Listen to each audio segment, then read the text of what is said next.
Welcome, adventurers, to another episode of Busy Adults. It is I, Drake Ryder, and on today's episode we take 4 different cases to the D&D Court. We each plead our cases to the other 3 members about certain rules, spells, feats, or even dice rolls. Are the councils going to side with rules as written or rules as intended? Grab a pint, rest your bones, and listen in on this episode of Busy Adults.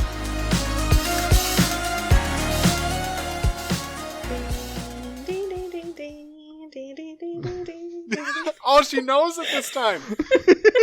I know the intro music. I love it. Here we are. Episode 3. Yeah, 3. As high as I can count. Oh! Yay! We have Drake back with us after a long... Oh, God, how long has it been? It's been a while. It's been a while. About 2 weeks. It's been about a month since I've been here.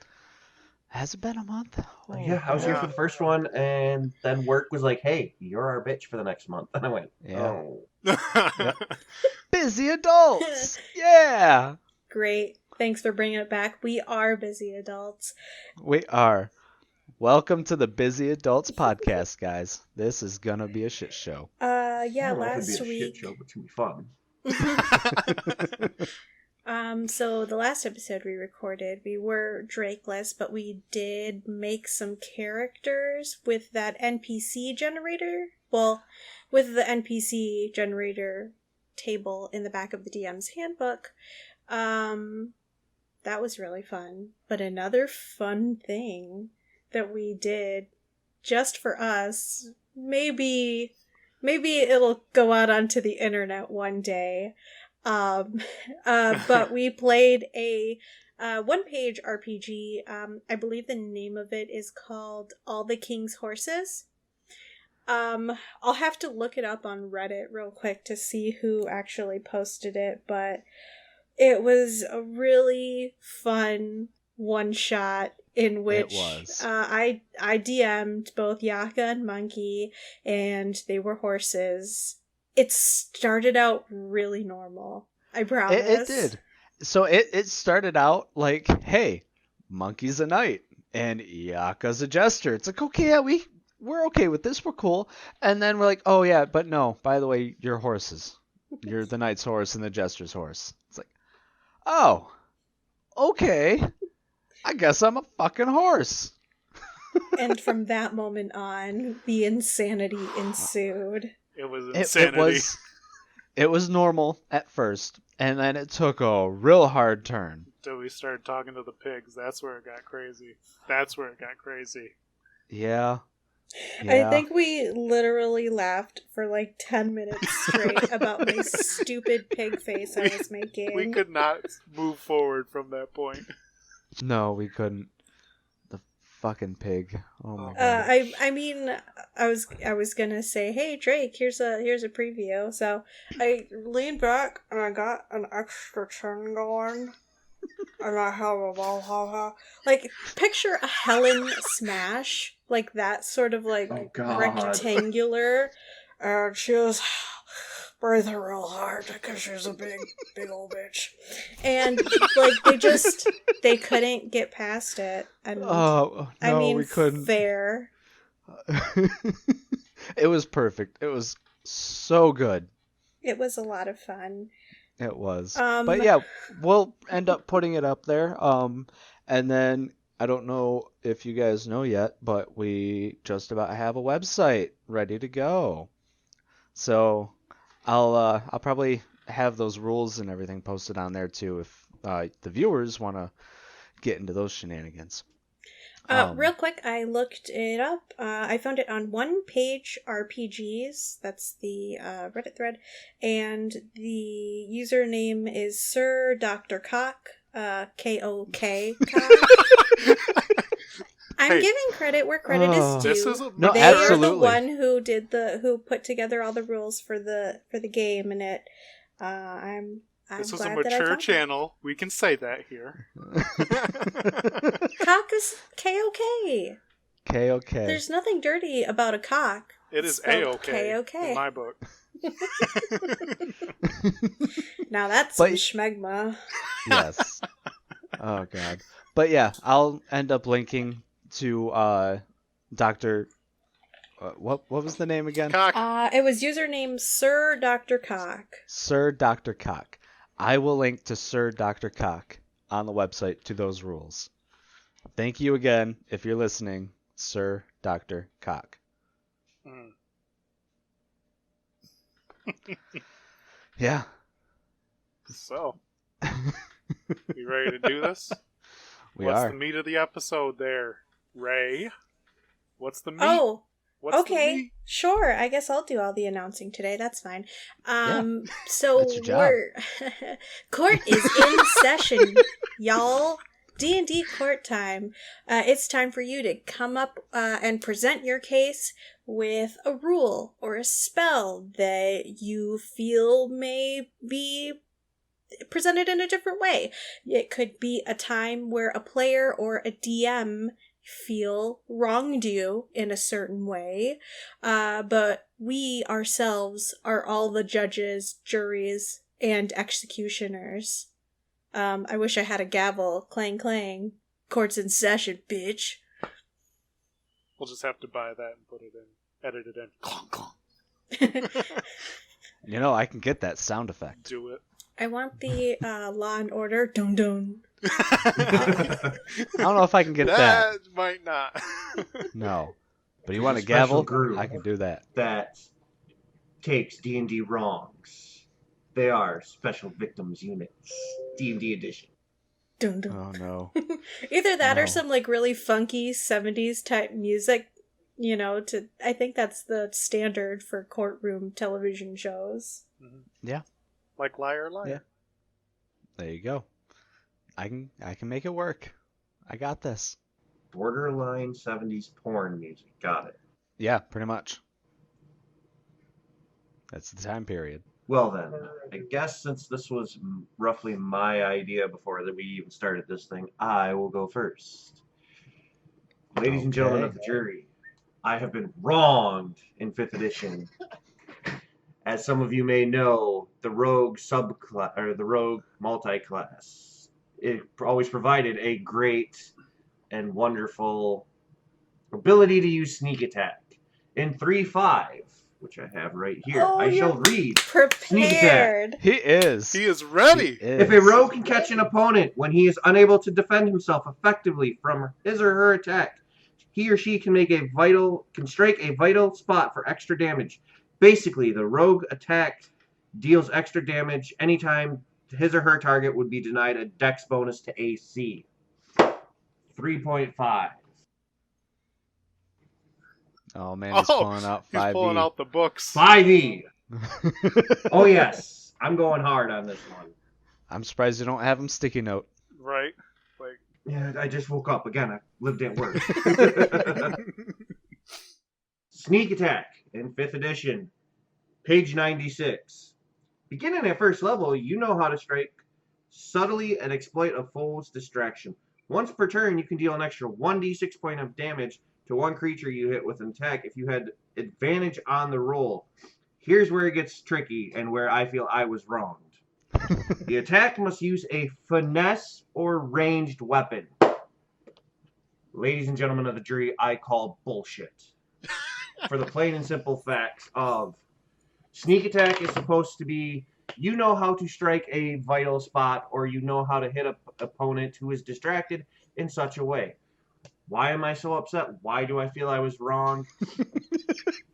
In a campaign recently, one shot that has kind of become our new slice of life side piece campaign when 2 of our normal players can't play, I made a level 2 character that was level 3 is what we are in that campaign, aren't we? So, level 2 monk, level 1 thief. That's where I get the name Drake. It is Drakenrider. Ha ha! He follows the goddess Wudan Ladle. I've always loved getting in the multi-class of rogue for as long as I played D&D because it gives you a new set of skills, but also when it comes to fight, As long as you can flank someone or catch them off guard, you get to add that extra bit of damage. In 5th edition, sorry, not sorry. You can't use unarmed strike. You can't use all this extra stuff. How many times have we seen in movies or games or whatever where somebody with a big giant fucking sword comes up, sneaks up, and impales a person doing extra damage? That's the whole point of sneak attack, is you're doing extra damage. Yes, it's one of those things, but that, you know, a DM can overrule. But if your DM is going strictly by the rules, or doesn't, you know, has only played 5th edition and maybe Pathfinder and never really messed with the rogue, or had someone who's dealt with this and they only know the rules for 5th edition, it kind of does a bad thing, and it definitely goes, oh, slam on the brakes, stop, we got to look this up. When common sense should say, hey, if I'm a monk and someone's on the other side and they're more distracted by them, or I sneak up on them and they don't know I'm there, my punch should do extra damage, because I know, as a rogue trained, I know how to inflict that extra damage. I rest my case. Clap. I'm clapping. Clap, That was a very good argument. Very good argument. Thank you very much for being very prepared, concise. I will defer my response for the moment. Both Yaka and Monkey, either one of you can take the stage on your opinion at this moment in time. Go ahead. I figured the player characters should go first anyway before the DMs of this group should. Yeah, absolutely. So Yaka, if you want to go first, go right ahead. I've got my little thing. Man. The way, I don't know. I mean, you hitting me with this so fast, like sneakily and like fist in the back, like I didn't know what was coming. Case in point, extra damage. Right. The only thing I would, the biggest thing I see is it says with a finesse weapon, and with the monk's fist, they're not considered finesse weapons, but they are considered magical, I think, down the road once they level up. Yeah, that's correct. So now they're being considered finesse weapons, and the monks are already, in my opinion, super OP. They get to be. Yeah. Oh yeah. The way I kind of see it as rules is written, it says you need a finesse weapon, and fists aren't considered a finesse weapon.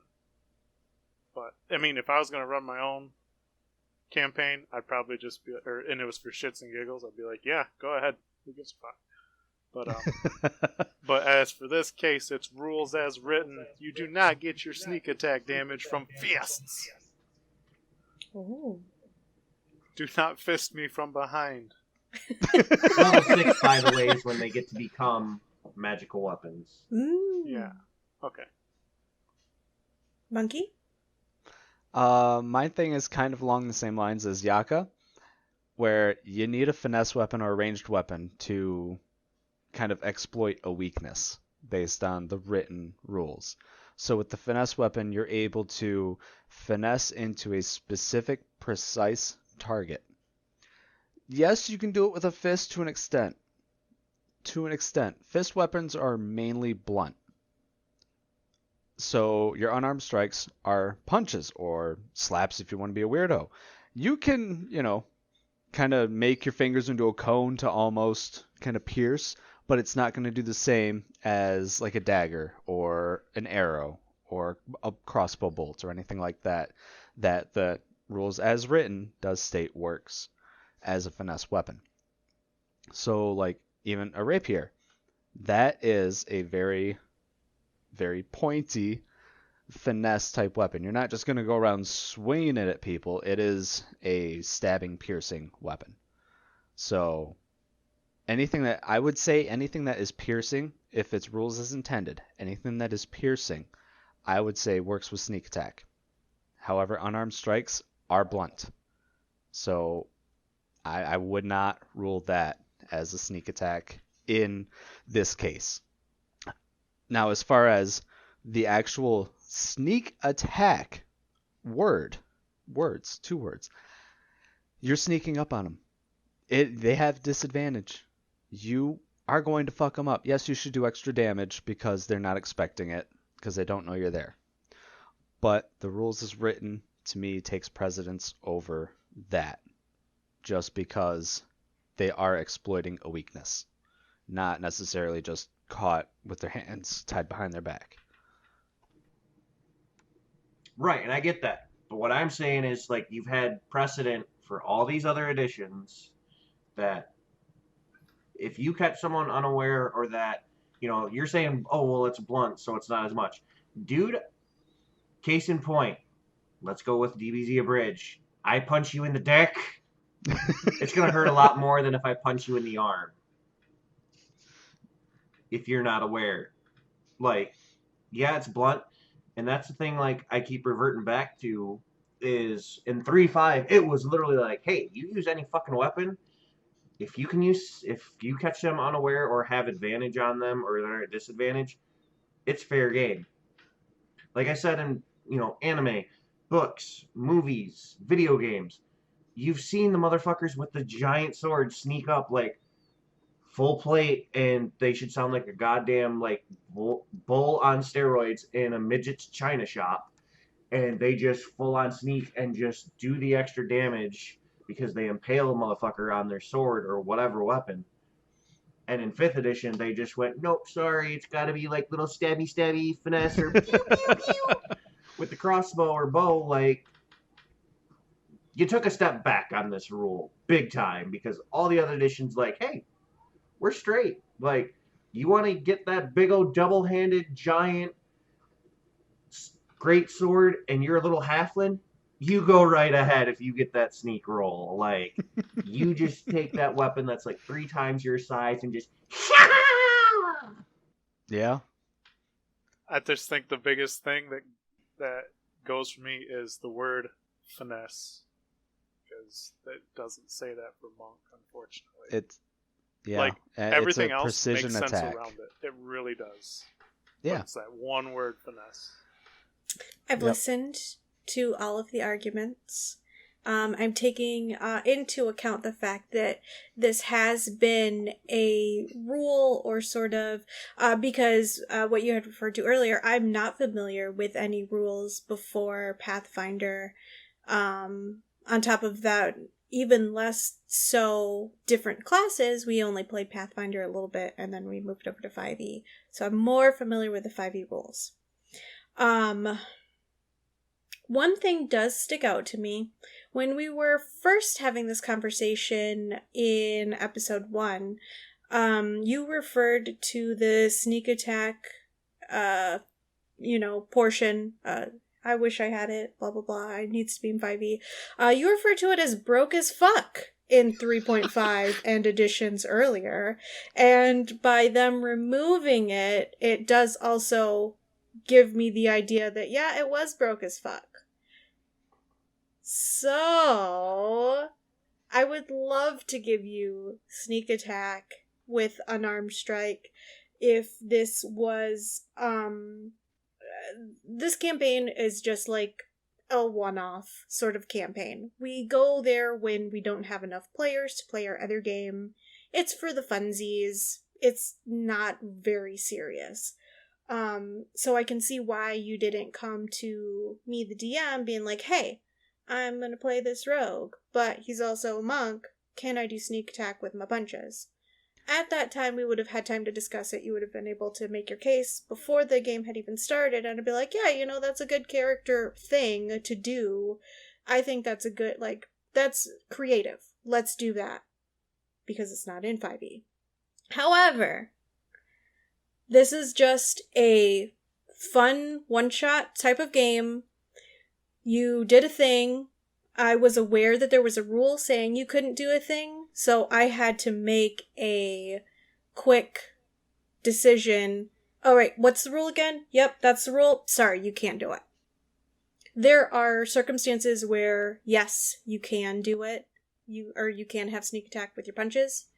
given that the DM has allowed it in their game. But this one circumstance, it is rules as written. You need a finesse weapon to do so. Maybe in the future we can implement punching sneak attacks, because we are going to continue this other campaign that we're playing, and we can do it in the future. But having to make a split decision, sort of ruling on a rule in the middle of combat, where I was having like 12 NPCs against you guys, I made the decision to follow the rules. This is bullshit! But I do want to question you, Monkey, because you said because the fists are a bludgeoning weapon, but can those change as a monk? You can change them to slashing and piercing? They used to. They don't do it in Pathfinder. No, in Pathfinder, the first edition, I don't know about second yet because I've barely looked at it. Okay. But in first edition Pathfinder, you can pick different styles that would change your attack type. So you could take the snake style as a monk. Now your punches become piercing. Oh, okay. So you can do that. Only, as far as I'm aware, only in Pathfinder when you take a different style, which would take up a feat. Or if you took the subclass, I think Master of Many Styles or something like that, you can take multiple styles and kind of blend them all together so they're all working at once. Otherwise, you got to take like a bonus action to switch. I see you. So, yeah. That's where I'd be like, yeah, fucking go for it. It's a piercing weapon. Absolutely. But because it's a blunt weapon, bludgeoning, I mean, I still wouldn't do it. Okay. But in Drake and Ryder's defense, in that campaign, he didn't even know he couldn't do it until we got to that point. Right. So it was all like, oh shit, yeah, sorry, there's nothing we can do. Like it's literally like me going off previous editions, like, oh hey, this works. Yeah, so it's not like he could have gone to the DM first. It's nobody knew up until that point. Right. Yeah, this is, and like I said, it's literally a slice of life. I think like in like 4 or 5 sessions I've been in. For this one, we've had 2 combats, and one of them was self-inflicted. Like, I started a bar brawl. Yeah. I started another combat that didn't really last long that you weren't there gosh. for. Oh my god. I don't even, are you? No, we're not talking about it yet. We're not going to talk about that. Not yet, because he doesn't know. So, with 3 votes to 1, I'm very sorry. Your punishment will be that someone is going to repeatedly punch you without sneak attack until you die. Which is what the monk does. I didn't know there were punishments involved in this. Neither did I. I'm out of here. Jury executioner. Oh, God. She did say executioner. On the executioner. Oh no. I was questioning that at first, so yeah. Okay. Whew. All right. So we rolling d20s for whose case is next? Are we rolling initiative? Sure. Let's Go do it. ahead. Okay. I mean, we got them. We got dice here. We have dice here. Ooh. Oh god, it's an 11. Oh shit, she got an 11. I got a 6, so you guys gotta roll. We gotta roll off? Roll off. I got a 9. Oh. Okay, that's all me right. then. Let's go, Ray. So, what you got? All right. I've talked about... I saw this post on one of the D&D Facebook pages that I'm on, and it was in regards to D100s. We play digitally because COVID-19 fucked everything up. So, if you want to roll a D100, you just type /R D100 and it'll give you a number between 1 and 100. With these little bad boys, there's a lot of interpretation with how you read them. It's really difficult, and maybe I'll pull up the source material that shows it, but essentially the D100 has 10 sides, 00 to 90. The D10 has 10 sides, 0 to 9. The main thing that I have a problem with is, when do you interpret the 0 on the D10 as a 10 as opposed to a 0? Because sometimes it's a 0. If you're rolling a D100, let's say we're rolling it. Okay, I got one right here. It's a 20. And I roll the other one. It's a 00. Is 00 a 10? And so you rolled a 20 and a 10 and now it's 30? Or is the 00 a 0? And you rolled a 20 and a 00 and it's 0? What do I do? What's the correct answer? What do I do, guys? So this isn't necessarily a sort of I was wronged situation, but genuinely, it's difficult to interpret the dice. If some people, oh no, the 0 is always a 10, or no, the 0 is always a 0. Well, the 0 can't always be a 0 because it doesn't work that way. Yeah. So, Hmm. I guess are you ready for a rebuttal, Ray? Yes, I'm also just gonna pull up the Yeah. pictures that I had real quick. I'll post them, I think, in our Facebook chat because I'm not gonna be clicking. Yeah, that's fine. It comes up in the sound too much. But yes, I know. please go ahead and make any arguments you feel appropriate. So, how I read them, and if you're not familiar with the D100 term, it's also percentile die. It's the same thing. But how I read them, I would always roll. Oh, I roll them both at the same time, the 100 and the D10. But I would always read the 100 first, see what it lands on. If it lands on 00, then the D10 is going to determine, for me anyway, what number you're going to get. If it's 1 through 9, you're getting a 1 through 9. That's it. You've got 0, 1, 0, 2, 0, 3. That's how I read it. But if it is a 00 on the percentile and then a 0 on the D10, I always read it as 100 because there is never a 0 on any table. Correct. Ever. Right, So because there's only 10 sides, so that only equals Correct. 100, not Yes. 0 to 100. Yes. So that's how I see it. So the percentile die, whatever that is, that's going to dictate where it lands. So if it's a 00, it's more than likely going to be 1 through 9. If it's a 20, it's going to be 20 through 29.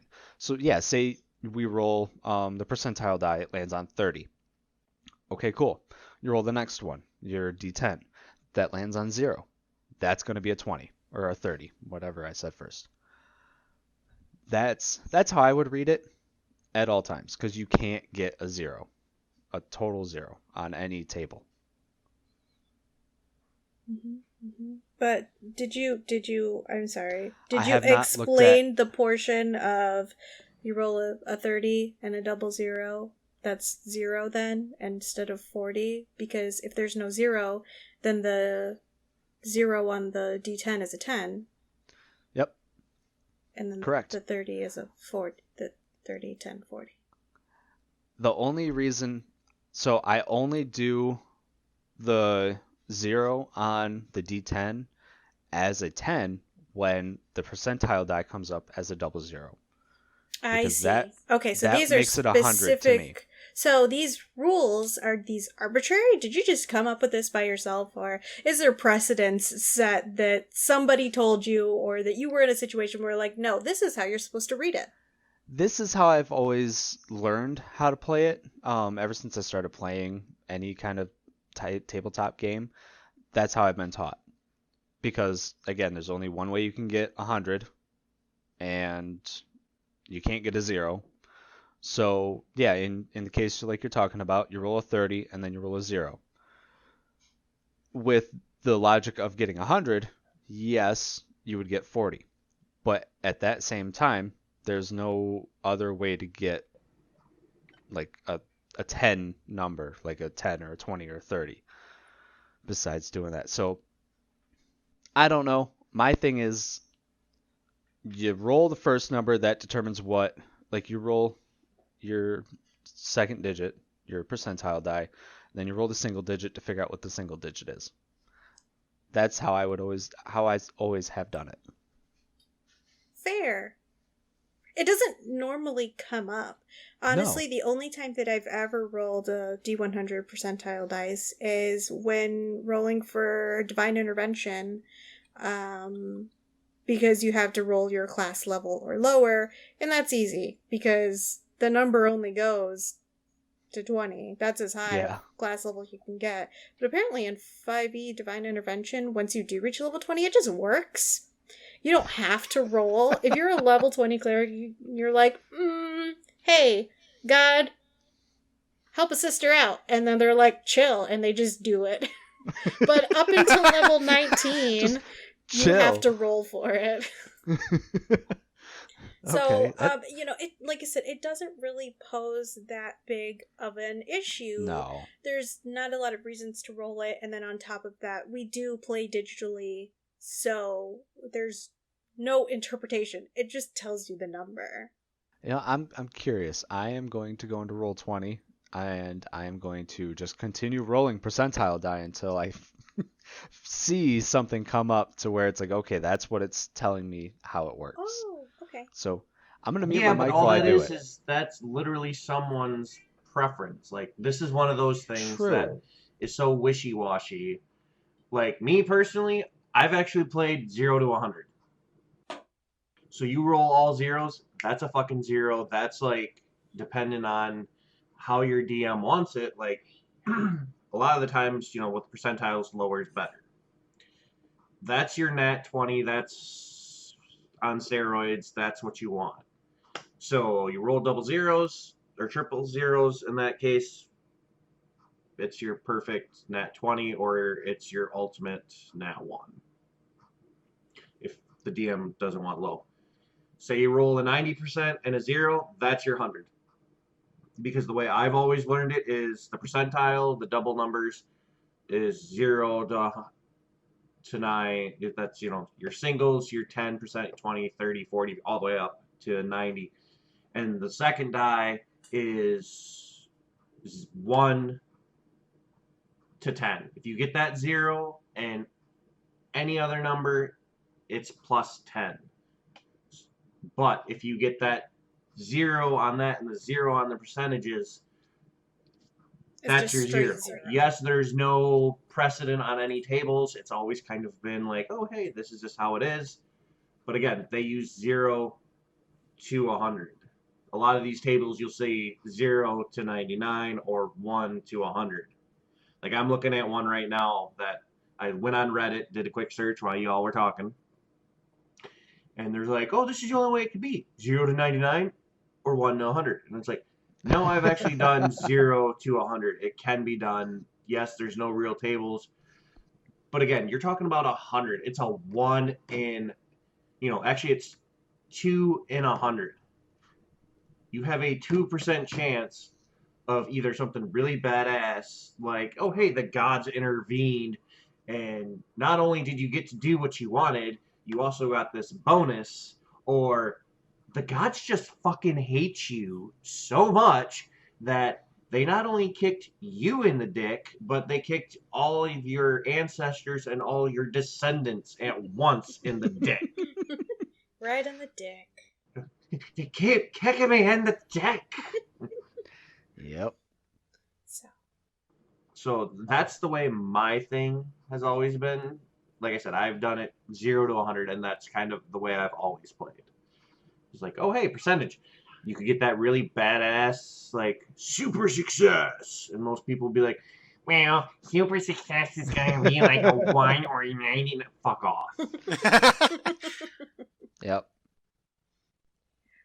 Yaka, you gonna chime in on this one? I see both of your all's viewpoints on it, and man, like, to me, I kind of lean towards monkeys, because pretty much every table starts with a 1. And there's no zeros. So, like, when you roll a 000, that's your 100. that to me makes sense. So yeah, I'm kind of rolling with monkey on this one, right? Just because like pretty much every table doesn't have a 0.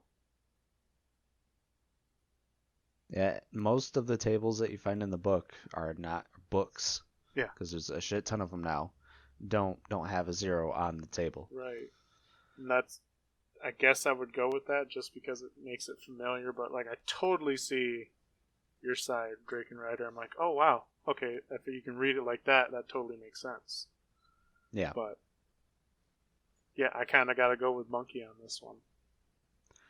And so I've rolled a couple of times on Roll20 here, and the two that I'm going to bring up are an 8 and an 80 because they're pretty much the same thing. So it doesn't show you in the chat, like, you know how you can hover over when we attack and it gives you all the modifiers and whatnot.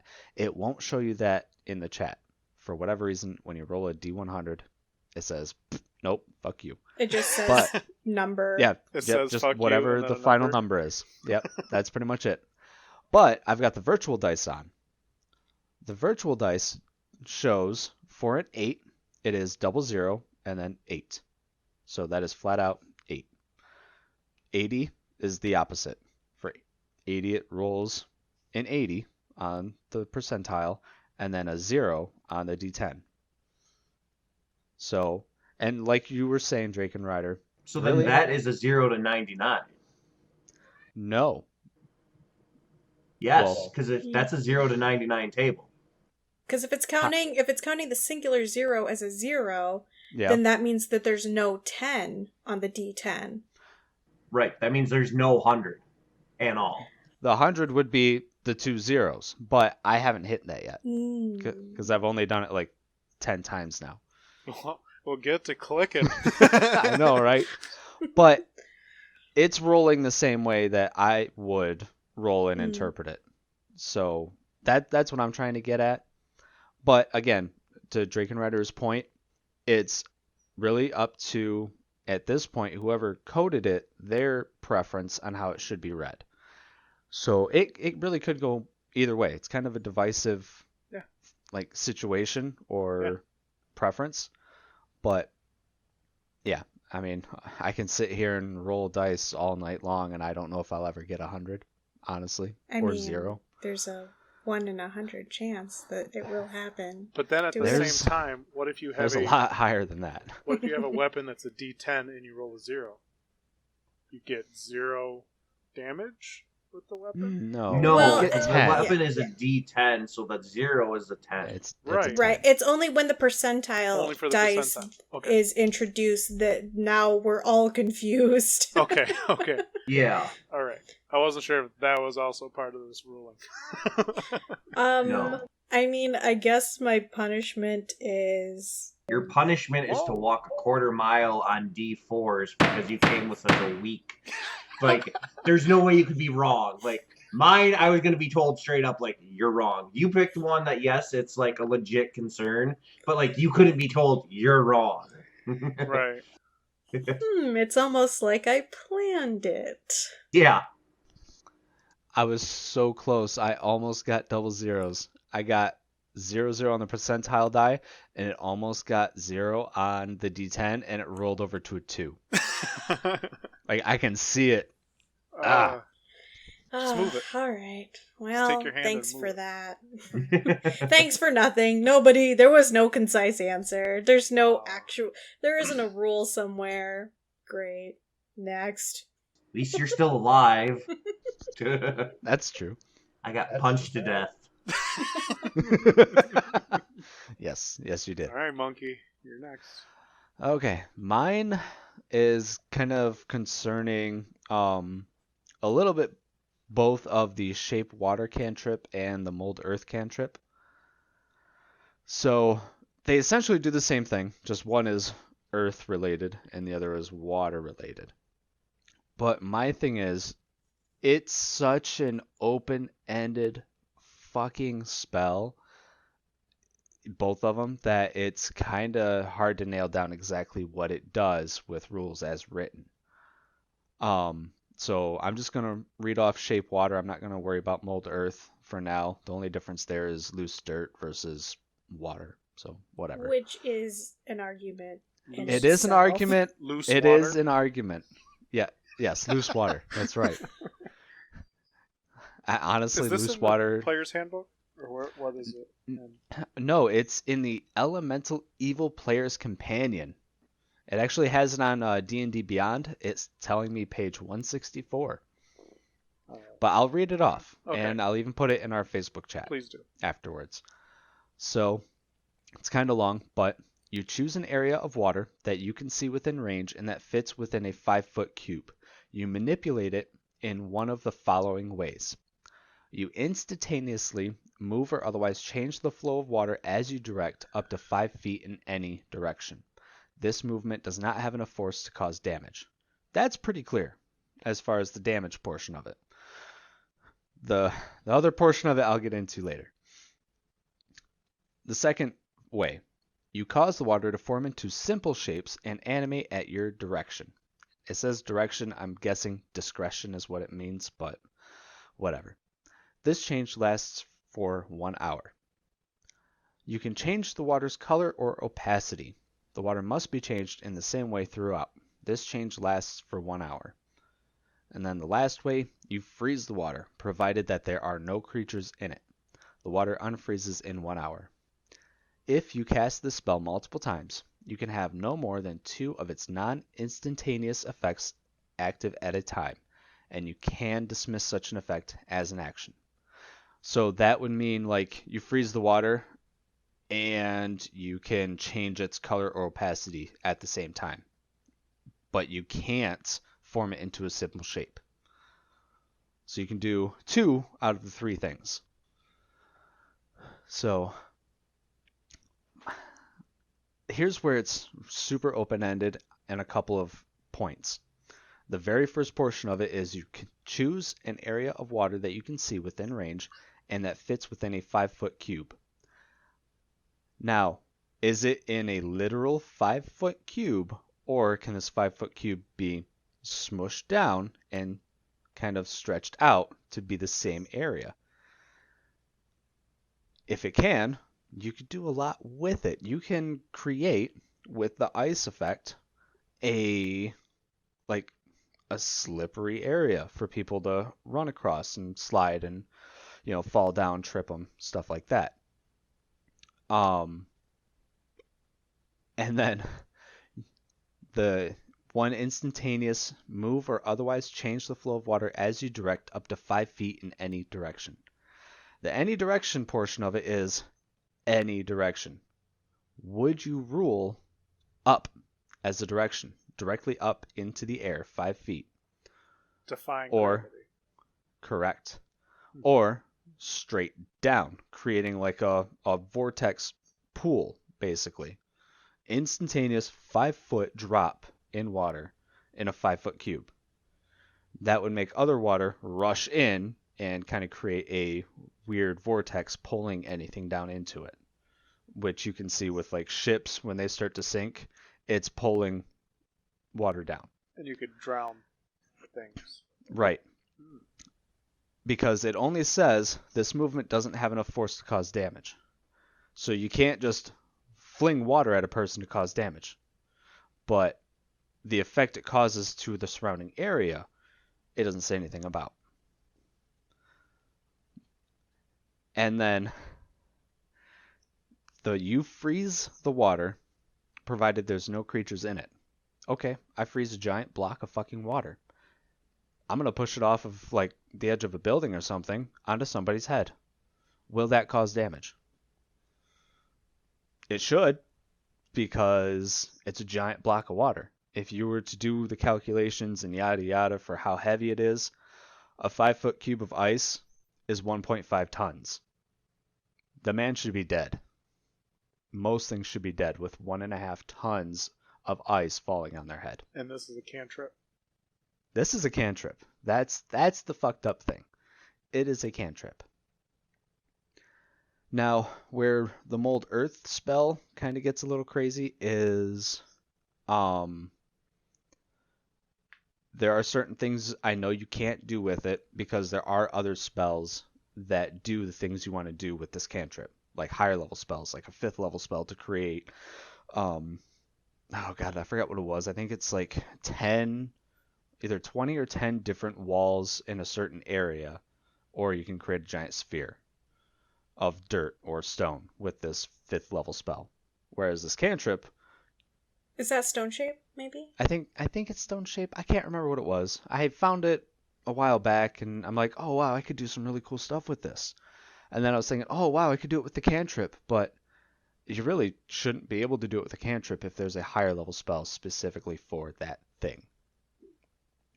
So, yeah. But my main things are going to focus on shape water and the bullshit that you could try and come up with here. Like, you can break a lock by pouring a little bit of water in there and freezing it real quick. Just break it that way. Make it brittle. Stupid shit like that. Can you drown somebody with it? You can move it 5 feet in any direction. Okay, it's going to go, say you're fighting a halfling who's like 3 feet tall. I make it go up 3 feet, make it go down his throat 2 feet. If his mouth is open, why won't that work?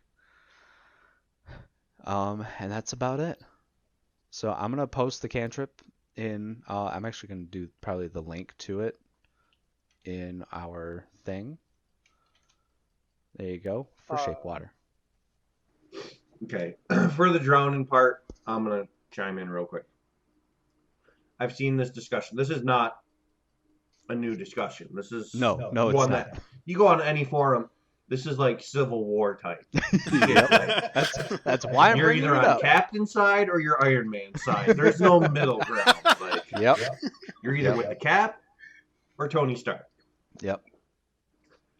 I kind of lean towards that you really can't drown anyone for the simple fact of the minute you try to shove it down their throat, they could either try swallowing it or they're going to start coughing, which is going to kind of keep it in the rough area. And to drown in D&D, you need like basically 3 saves or something, or 3 Can't you fails. hold your breath up like a minute up to your constitution or something like that? Minute per con modifier. Yeah, which is ridiculous. Right. And then, like, after that, you have to start making saves. That's another case. And stuff. So it's one of those things, like, I get what you're trying to say, but I'm going to lean, like, you can't drown anyone with it. For the simple fact of, it's a cantrip, so it's only 1 round, right? Yes. For that specific portion of it, yes. It is 1 round. Okay, so, like, you're throwing it in, that's 6 seconds. Say they can swallow some of it, and then the rest they start choking on. They're going to projectile vomit most of that up by their next round. I'd be willing to say, though, like, oh, hey, you might be able to do, like, a staggered, or, like, they can't take a full action because you did this, so they're kind of stunned or whatever, but I would also give the person that you're trying to do this some type of save. Like, hey, you're trying to shove water down their throat. They're going to see this coming. They get a dex save. Yeah. Okay, they failed the dex save. Okay, so you're shoving water down their throat. Body reactions are going to instantly try to override. Like, it'd be multiple saves. Like, okay, you failed your dex. Now see if you can throw this up. Okay, con save. You failed. Okay, cool. You're stunned or dazed or whatever because you weren't able to get all of it up. To the other point of like, oh, hey, I froze water up on high and I moved it because you get to pick 2 of the 3 things. I would say that would be doing damage because, like you said. Or, hey, you turned it into like the shape of a spear or some type of weapon, and then you just whoop. Yep. Stuff like that, that makes sense. So that part I would rule like, oh yeah, I could see this. But again, they're getting saves. They got an AC, shit like this. It's plausible, but how many times are you going to be like, hey, I'm up high, freeze, whoop? Yeah, not very. Like, yeah, it's not going to happen often, but sure. No, yeah, it's more at that point like a stealthy type deal where hey, you're sneaking up on dude, I'm gonna throw like an anvil on his head type Acme shit. Yeah, you're going to do that and you're going to make Spurt 2.0. Yeah. Oh no! You're dead! Thunk! Oh God! Yep.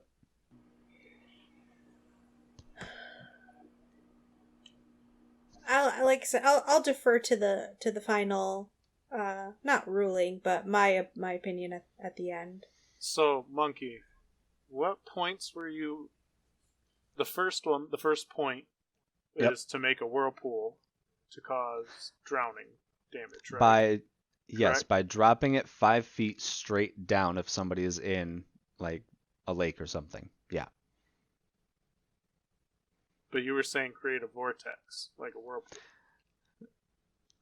To an extent, like a sinking ship pulls water in towards it and drags people down. Yes. So, okay. And then what were the other points in that spell that you... Because the last one was you freeze a block and drop it on somebody. Yep. And what did you have a problem with the other two?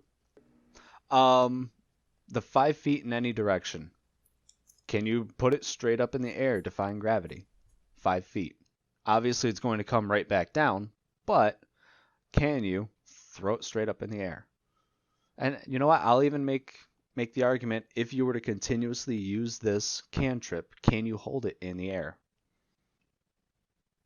I mean, I don't see why you can, for the first point of moving water in a direction up or down. Up, I don't see a problem with it.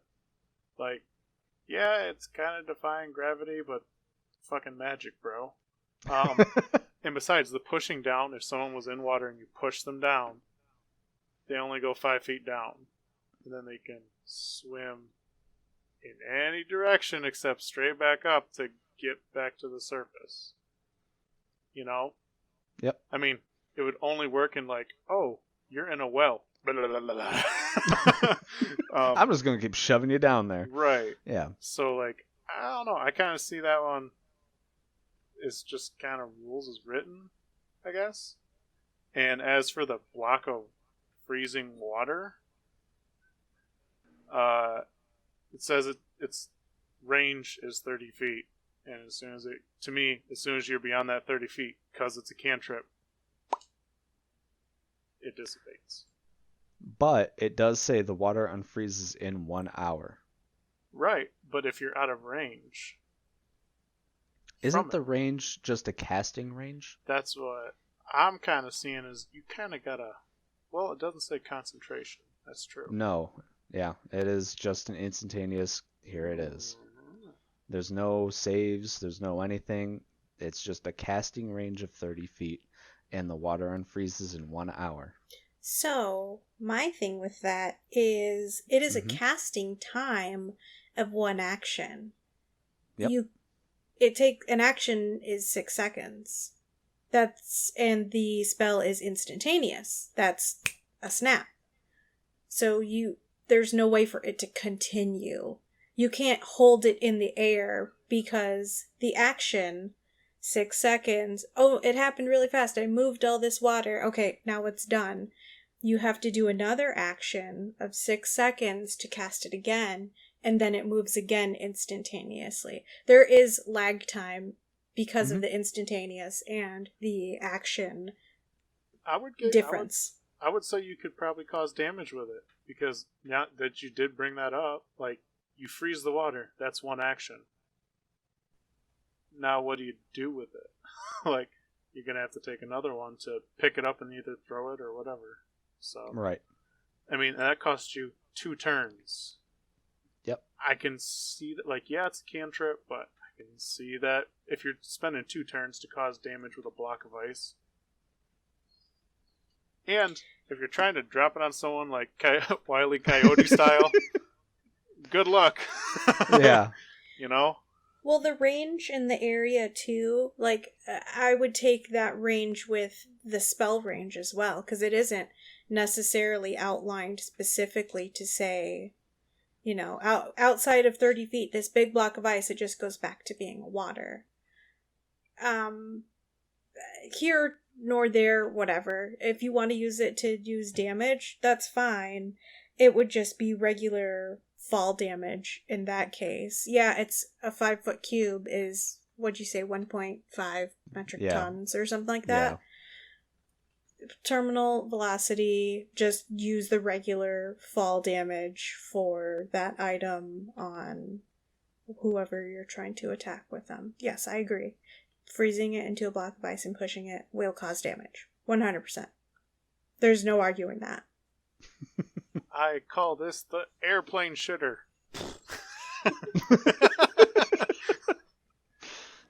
So, what's the other one? Using a whirlpool to drown because you're moving. You're instantaneously moving it straight down. So I don't see the whirlpool though. You don't move it this way.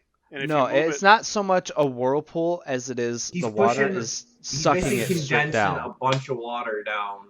And then the water's falling in from the sides, forcing them down. I think that kind of reverts back to like what I was saying with the drown and like, yeah, it's gonna push them down, but like Ray was also saying, it's instantaneous. So you do your little motions, snap a finger, whatever, and it drops.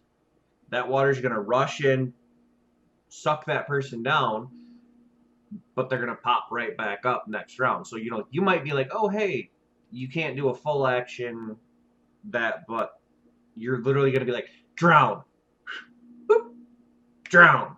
Boop. Yep. Yeah, I completely agree. And then what you were talking about earlier, Drake, with the whole drowning somebody. Well, I guess, Monkey, that was your point. But drowning somebody, like, I'm standing here. There's a river. You're going to control the water to try to drown me. You can only move the water or direct it in a simple shape. The human trachea and mouth... or, that's not a very simple shape. It's circle in a square peg situation. Yeah. You're gonna cough it up. You're gonna oh, look, a column of water. Why don't I just stand here with my gullet wide open and deep throat it? No. You're going to turn away. You're going to put your hands up. There's no way that this cantrip, this control... their shape water would be able to drown somebody on dry land. I don't see that. Yep. All right. Yeah, that's fine. I just wanted to get this one cantrip out there because it seems way too powerful for a fucking cantrip. Right. Your punishment is to be waterboarded by the shape water cantrip. by the shape water cantrip. So you're not going to drown, but you're going to be waterboarded. That's fair. I think that's you, Yaka. All right. Well, I am doing the luck feat because I think it seems a little OP to me. But let me post it in the chat for everybody if it works. Yeah, it works. Yeah. So the luck feat, you have an inexplicable luck that seems to kick in at just the right moment. You have 3 luck points. Whenever you make an attack roll, an ability check, or a saving throw, you can spend 1 luck point to roll an additional d20. You can choose to spend 1 of your luck points after you roll the die, but before the outcome is determined. You choose which of the d20s is used for the attack roll, ability check, or saving throw. You can also spend 1 luck point when an attack roll is made against you. Roll a d20, and then choose whether the attack uses the attacker's roll or yours. If more than one creature spends a luck point to influence the outcome of a roll, the points cancel each other out, no additional dice are rolled. You regain blah blah blah blah blah. So The problem that I stumbled across, and people are just saying it's too powerful, because of you can choose which of the d20s is used for the attack roll, ability check, or saving throw. And if you have disadvantage on something, you automatically roll 2 d20s. You add the luck point, you can choose from the 3 d20s for one roll. Because that's how it's written. Which doesn't mean you're at disadvantage for that anymore. Like if you roll a 20 and a 1 and you're at disadvantage, you're like, fuck that, I'm going to roll my luck thing. And you roll a 2, you're like, I picked the 20. Yeah. And that was the complaint with this feat. And I was like, man, they're kind of right about that. But then I was reading in the second portion, it says you can also spend a luck point when an attack roll is made against you. And just like thinking about it, I'm like, I would rule that as rules as written. Because one, it is a feat. And you choose it for that reason. Like, yes, if you want to use it on disadvantage so you have another roll, yes, you can choose from the 3 d20s that you roll. Cool, whatever. Well, you can also spend 1 luck point when an attack roll is made against you, and you can choose your d20 or the attacker's d20. Well, the attacker is usually the DM, and they roll behind a screen. So, to me, if I'm the DM, I'm going to rule that rules as written, and then whatever, like, fuck, I can just make shit up. Like, if you're going to allow it to be that powerful, I'm going to be able to fudge my rolls against you if you ever try to use that against me. So, I kind of see it as rules as written. So, the hardest thing that I have with this is the disadvantage. Rolling 3 dice, you get to choose whatever dice you want. Mm-hmm. I feel that disadvantage, like, trumps everything in this situation. Yeah, you do have luck, that's fine, but you still have disadvantage on the roll, which means you have to take the lower. Regardless of whatever 3 dice you rolled, you have to take the lower. The disadvantage would trump the lucky feat. If you rolled a natural 1, 20, and a 19, the answer is the natural 1, because it's the disadvantage. It's your lowest roll. Right, but then why would you roll on a advantage roll? A lucky for advantage. There's really no point to that in my head. No, why would you? Like, I would you already definitely have advantage. Right. Are there any prerequisites for this feat? No. Or is it just one that you can take as soon as possible? Yes. As soon as possible. Everybody can take it. Okay, here's my thing. It's 3 luck points. Just 3. Per long rest. Yeah, per long rest. Low levels, that's a lot. Higher levels, as a DM, I could make you burn all 3 of those in 1 round. As for the disadvantage thing, I'm actually cool with it, because from a roleplay standpoint, you could be like, when you get disadvantage, it's like, the thing's not in your odds. But again, you're lucky. So as a roleplay thing, yeah, if you roll that nat 1 and a 20, but you're at disadvantage, you go, fuck this, I'm going to roll, my lucky die. My luck feat, roll, and then you get, like, say, another nat 1 or just something that fail. Pick the nat 20, that's cool. You still burn, like I said, this is more of to me, this is a feat that keeps you alive early game, and even mid game.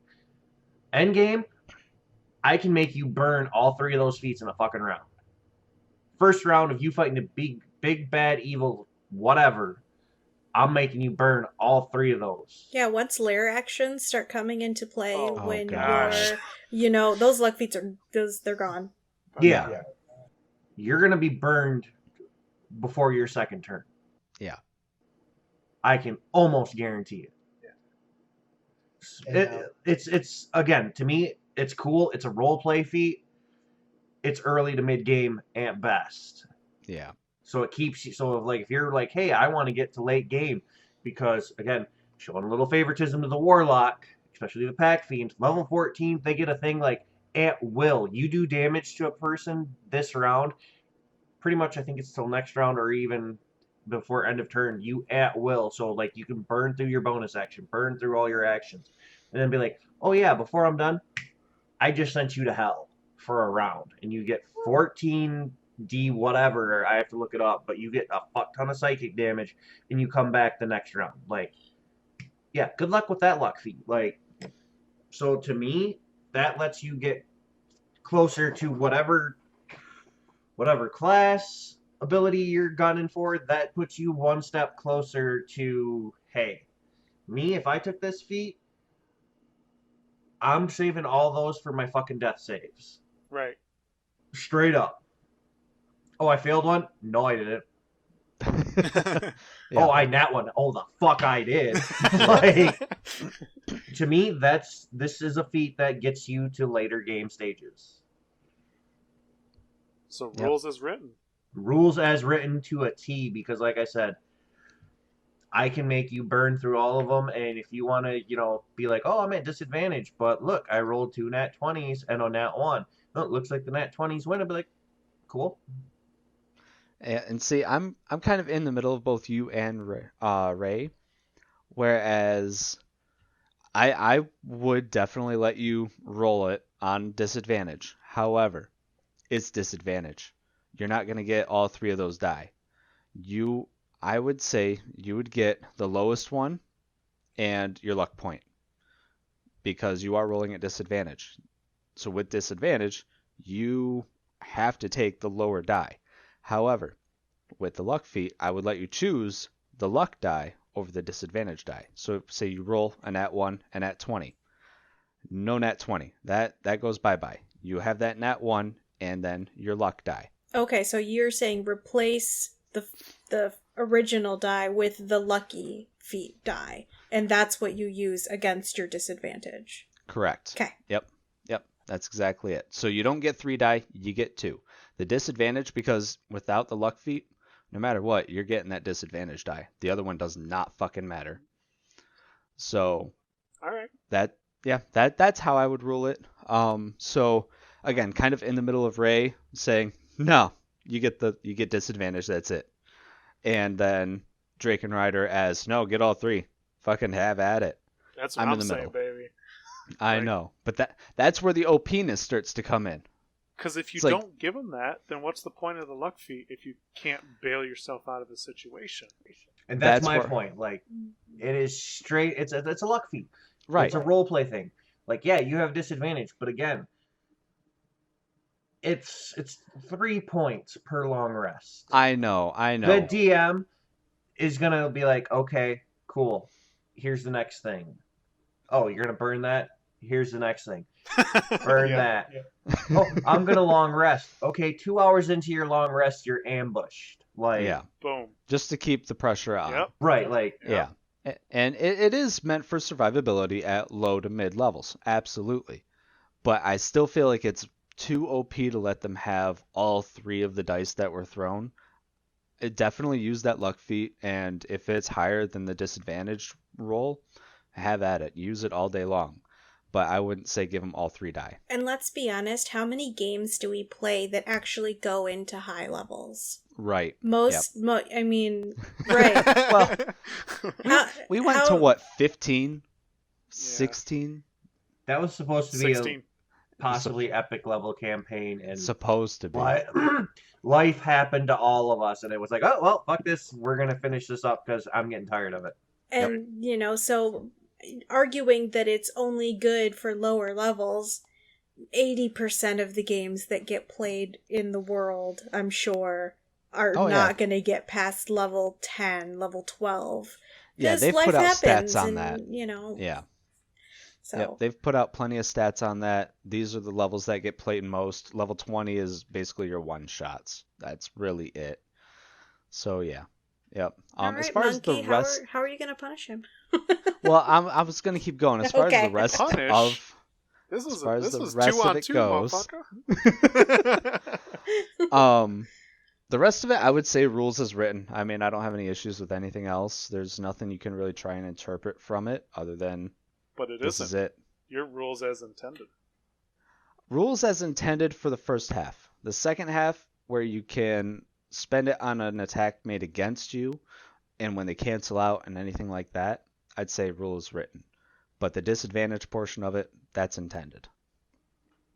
I'm with you on that one. I mean, it's definitely a good one. It's Yeah. And a lot of people, of course, pair it with the divination wizard. Oh, Always. portent Oh, yeah. rolls? Yes. Or halflings to have that luck. If you and have a then this luck. halfling divination wizard with luck feat, Yeah. you have so many fucking luck die. If you die, there is something wrong with you. Yeah. No, you die, the gods hate you. That's all that is to it. Yeah. If you die, you're Will Wheaton. Oh god. Oh. Yeah, pretty much. So, if you want to make a character that is more than likely never going to die, pick a halfling divination wizard and get that luck feat. Just fuck it. Go. Get it as early as possible and Right. ta-da. Right. Yeah. You will be alive for so much longer than Yaka's poor wizard. That Yeah. wizard is technically still alive. Technically, because my bird has not killed him yet by accident. Is that his punishment? Your bird is gonna kill Yaka? Oh, My God. bird will actually probably end up killing you, but it won't be because of this. Wow, that was actually a full episode and with only one round of D&D Court. I think we all came prepared with 2 separate cases, right? Yeah, just about. Everybody. Yep. If you want to hear the other things that we're going to talk about, tune into our next D&D Court, whenever that's going to be. Yeah. Make sure you're following us on all the social media stuff that we haven't set up yet. We do have Twitter. We got Twitter. We have Twitter. got... Yep. We aired just before Judge Judy on ABC 12. And for those that don't know what ABC 12 is because you're not in the area, just figure it out. Have fun. Right. But yeah, website coming. It should be up by the time this episode airs, but we'll see. We'll see what's going on because busy adults. I'm the one sending it up, and I've got stupid amounts of shit going on. So we'll see how it goes. We're playing fast and loose here. We're doing all we can. Oh, Yep. my kind of ladies, baby.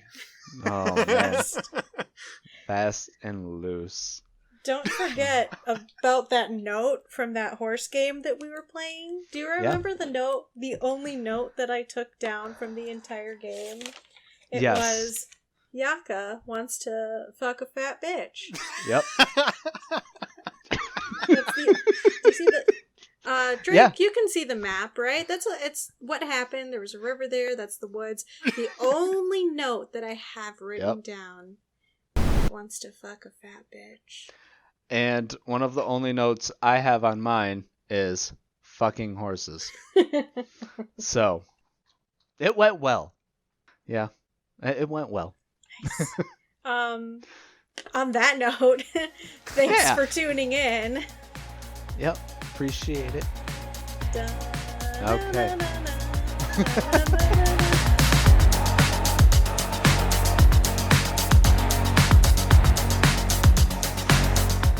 Hey, Yaka here.